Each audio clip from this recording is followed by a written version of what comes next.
Marehemu kubahatika kusoma. Kazi, marehemu alikuwa mkulima. Magonjwa, kuja kufanya huduma kila siku, ila tusema asante kwa Mungu kwa sababu alipata nafasi ya kutengeneza.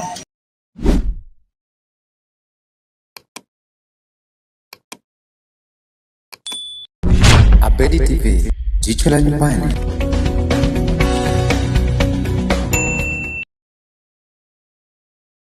Sisi wamoja hasa kwa mwembamba huu hatuna mengi ya kuzungumza sana.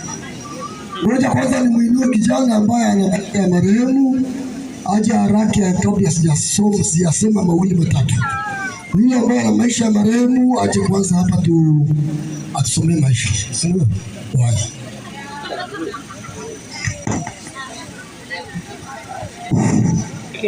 Bwana Yesu asifiwe. Tumsifu Yesu Kristo. Salamu alaykum. Fate maisha ya marehemu.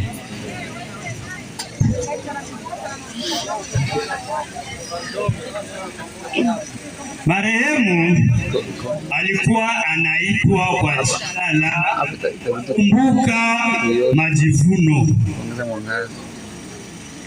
Alizaliwa tarehe 1 mwezi wa kwanza mwaka wa 1946, yani 1946.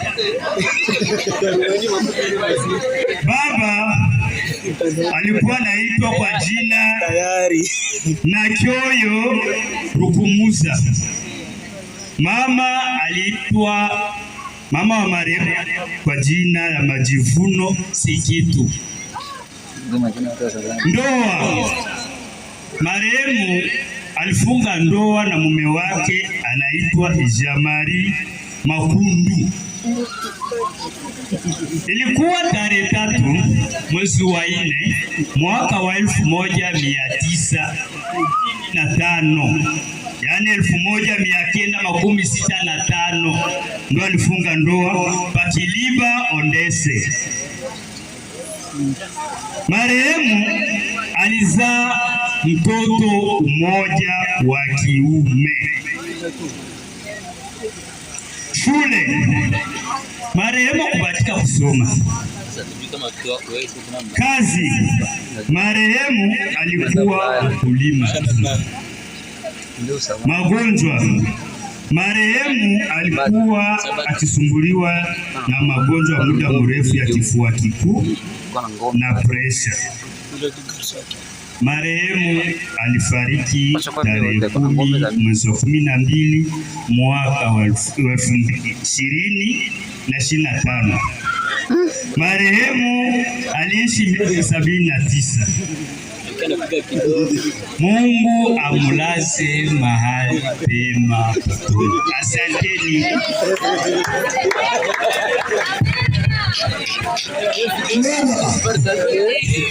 Watu wanafurahi. Bwana asifiwe sana.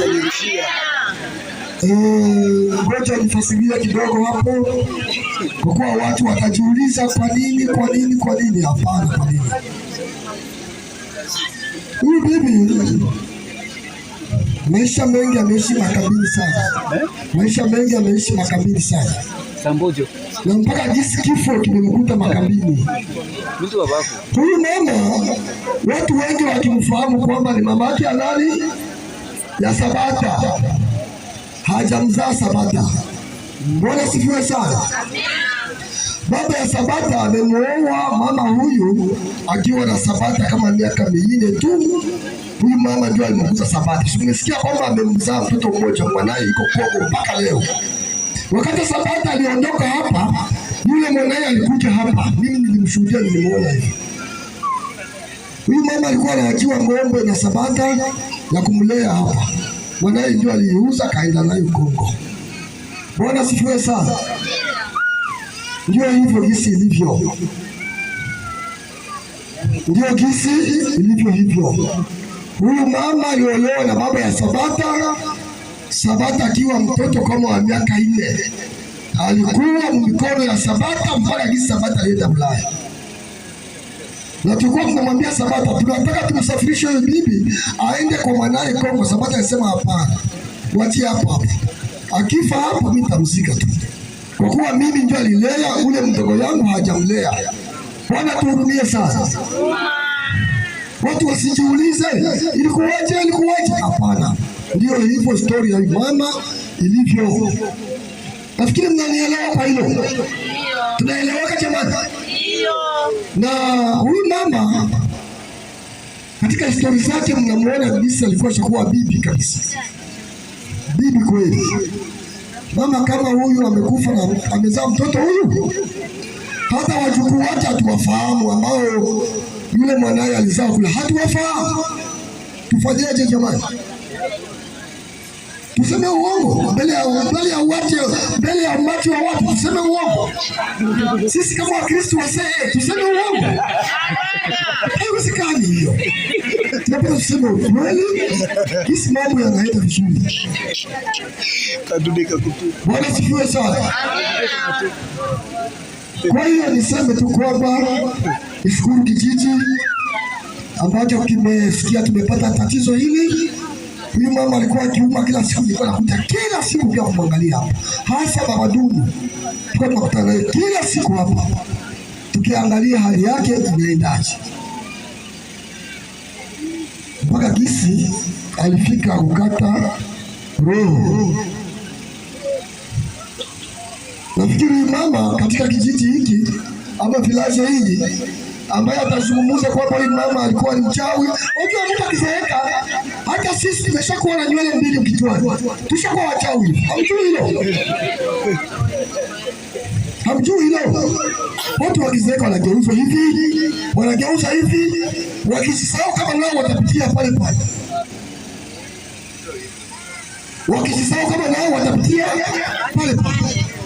Na si kila mtu atafika miaka kama hiyo mama. Si kila mtu. Si wengine wanafanya miaka 2, miaka 5, 18, 70. Sio kila mtu anapata miaka 70 na hayupo, wako wachache sana. Bwana tuhurumie sana kwa kweli. Kwa hiyo nishukuru Kifulashe zone yetu ya zone ya kwanza kusikia kwamba Wafuliro na Wavira tumepata matatizo kama haya, mkaja kutusaidia. Naamini kwamba peke yetu tusingeweza. Wafuliro na Wavira tungeweza peke yetu? Tusingeweza. Lazima tupate watu wa kutusaidia. Na Mungu awabariki sana. Lakini kwenda kumaliza niseme kwamba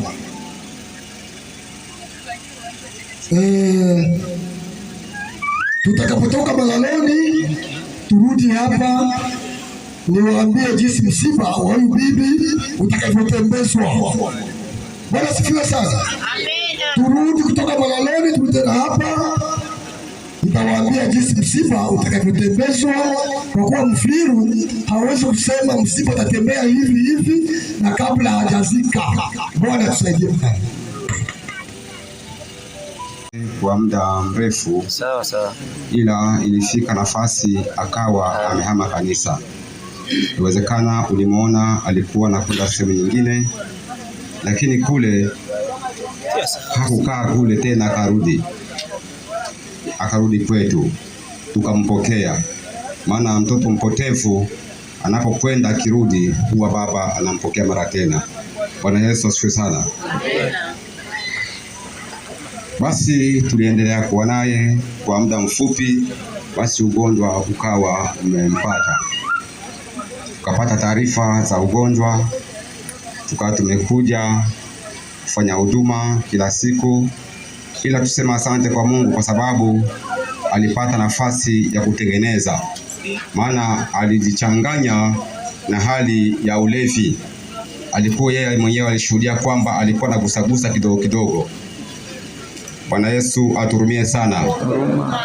Alilewa pombe, akatengeneza maisha. Alivyotengeneza maisha kweli, tukana kwamba ameingia kwenye mstari mzuri. Basi ilifika siku ya juzi, tukapata habari tulipotoka kwenye ibada ya masali kwamba ugonjwa umemzidi, tukaenda kumuona, tukafanya huduma ya maombi.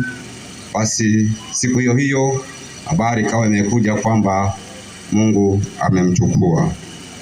Basi kanisa, hatuna mengi ya kuzungumza, bali